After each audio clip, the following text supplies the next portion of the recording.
Sonra akranlarıyla iletişim nasıl olmalı? Beslenme konumuz. Bugün sizlerle arkadaşlar aile içi iletişim konusunu konuşacağız. İçinde kıymetliymişin anlamını bir daha görmüş olduk. Çünkü o zaman öğrencilerimizi tekrardan okula nasıl katabiliriz? Evet. Teşekkür ederim. İsimleriniz ne sizin? Senin? Kaça gidiyorsunuz? Tamam mı? Küçük bir hediye. Merhabalar arkadaşlar. Hoş geldiniz. Merhabalar. Yeni mi başladık? Başlayacağız mı? Yeni başladık. Nasıl gidiyor? Özellikle içinde bulunduğumuz çağda çocuklarımızın karşı karşıya olduğu bir takım riskler var. Aile okulu projesi kapsamında iletişim konusunu işliyoruz. Yaşamsallaştırmak, koyduğumuz ortak kurallara uyabilmek. Önemli noktalardan bir tanesini ben tekrarlamak istiyorum. Empati dediğimiz şeyi yapmak lazım. Ve karşımızdakinden de, yani karşımızdaki çocuğun da bize bakarken kendi evladımızın aynı şeyi düşündüğünü bilmemiz gerekiyor. Yani bir şeyi yapmamasını veya kontrollü bir şekilde yapmasını istiyorsak bizim de o şeyi kontrollü bir şekilde gerçekleştirmemiz gerekiyor.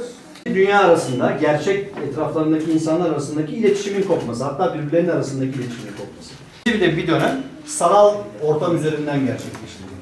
Şimdi bununla mücadele edebilmek için öncelikle bizim kendimizin iletişim içerisinde olmamız gerekiyor. Dinlemeniz ve bunu hayatınızda uygulamaya çalışmanız, uygularken yine onlardan destek ve yardım almanız gerçekten çok önemli.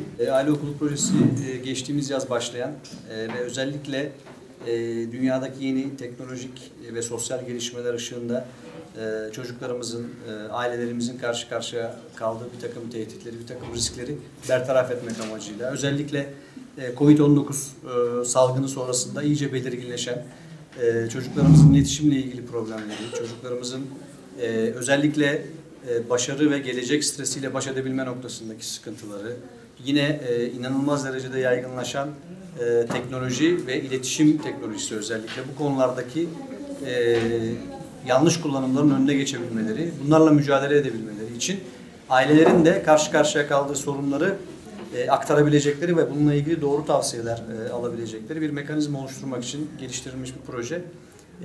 Ben bunun gerçekten çok faydalı olacağına inanıyorum ve bundan sonrasında da eğitim sistemimizin, eğitim mekanizmamızın önemli bir parçası haline geleceğini düşünüyorum.